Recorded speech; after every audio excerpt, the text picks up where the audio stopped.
Is Russia Gog of Ezekiel 38 and 39's oracle concerning Gog of Magog? Is Russia the nation or the entity that the prophet Ezekiel was pointing to that would lead a massive invasion of Israel in the last days?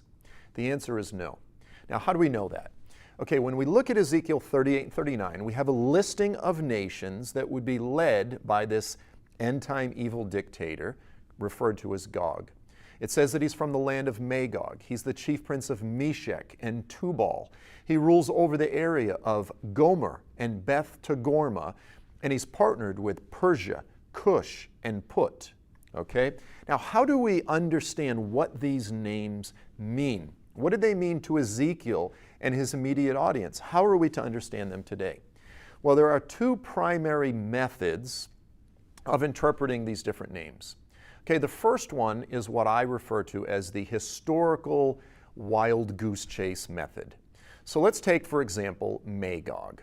Now, in the writings of the historian Josephus says that the Magogians became the Scythians. Okay, so the Magogians, they migrated out of the region of modern-day Asia Minor or Turkey.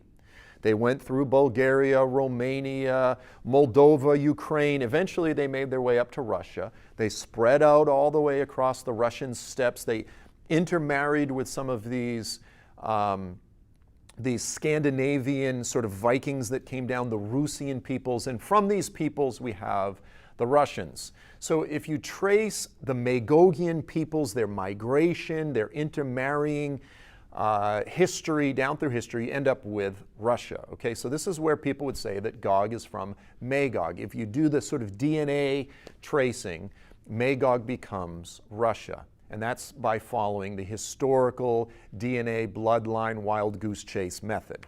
Okay, the other method of interpretation is what I call the geographic correlation method. And this is simply the historical grammatical method, which is to say, how did Ezekiel and his immediate audience, at the time the prophecy was given, understand these names? Well, at the time of the prophecy, Magog was simply Turkey. Meshech, Tubal were simply Turkey. Persia was modern-day Persia, Iran. Okay, Cush and Put.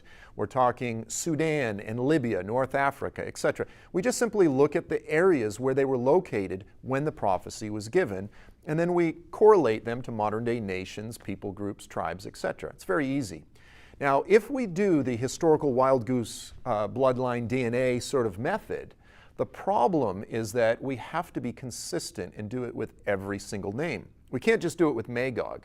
So, for example, Gomer became the Gemari. They became the Cimmerians. They became the Gauls. They became the Celts. They became the Germans. They became the Irish. Now, you'll see a lot of prophecy books that say the coming Russian invasion of Israel. And that sells well because in the United States, in particular, the consumers of prophecy literature are often very against communism or Russia or these former communist bloc states, etc. And picking on Russia plays well. The problem is that you don't also see a book called The Coming Irish Invasion of Israel. But if these prophecy authors were consistent, they would have to do just that. If you trace down the historical bloodline, migration, intermarrying patterns of all of these peoples, you end up with, these are the Japhetic peoples, which is to say they're the children of Japheth. They are the Caucasian children of Noah. You end up with South America. You end up with the American invasion of Israel. You end up with Canada. You end up with Australia and New Zealand, etc., etc., etc. You end up, yes, with Russia. You end up with most of the Western world. Okay, however, if you simply stick to the geographic correlation method, then you have a Turkish-led, Middle Eastern, North African invasion of the land of Israel. Of course, that makes much more sense, and it aligns with that which all of the other biblical prophets say. Now, here's where it gets tricky.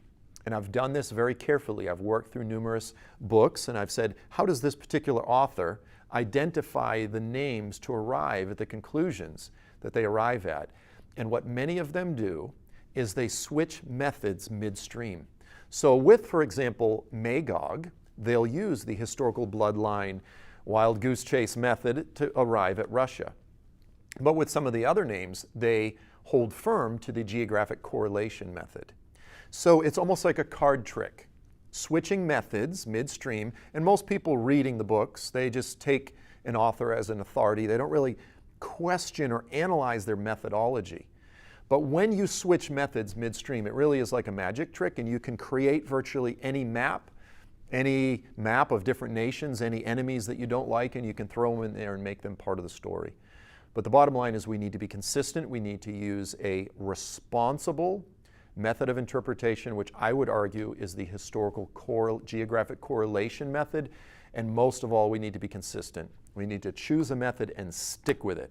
So either we go with the historical wild goose chase method and end up with all of the Western world, including the United States, just as equally as Russia is going to invade Israel, or we use the correlation, the historical geographic correlation method, which says that we'll probably have a leader from the region of Turkey, the heart of the Middle East, Turkey, Syria, Iraq, that general region, who's going to lead an invasion of Middle Eastern, North African nations into the land of Israel. So I hope that's helpful. Look forward to doing the next one. Until then, God bless and